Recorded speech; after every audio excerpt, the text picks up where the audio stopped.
पीतल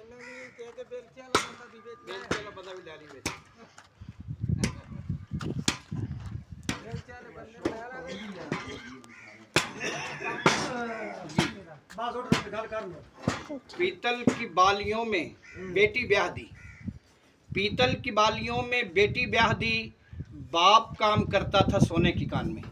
आज 1 मई है और मैं, मेरे साथ काम करने वाले मेरे भाई, मेरे दोस्त, मेरे मुल्क के बशिंदे मौजूद है। मैं इनसे पूछता हूँ कि 1 मई है क्या। तुसी भाईजान जानते हो कि आज 1 मई है, मजदूर डे है।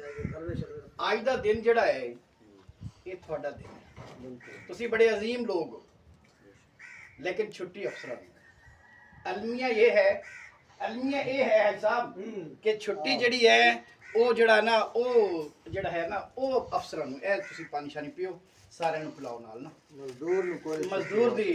तुसी की कहना चाहोगे इस मौके पे? कुछ कहना चाहोगे? की कहंदे हो तुसी?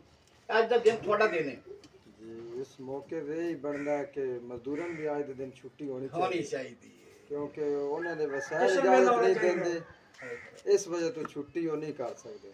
सो जाता है फुटपाथ पे अखबार बछाकर, सो जाता है फुटपाथ पे अखबार बछाकर, मजदूर कभी नींद की गोली नहीं खाता। आज यौम मजदूर है, मैं इनको विश करता हूँ। अल्लाह ताला आप लोगों को सलामत रखे। बहुत सारी दुआएं जी आप लोगों के लिए। अल्लाह ताला आप लोगों को हिफ्ज़ ईमान में रखे। ओके, थैंक यू बच्चे।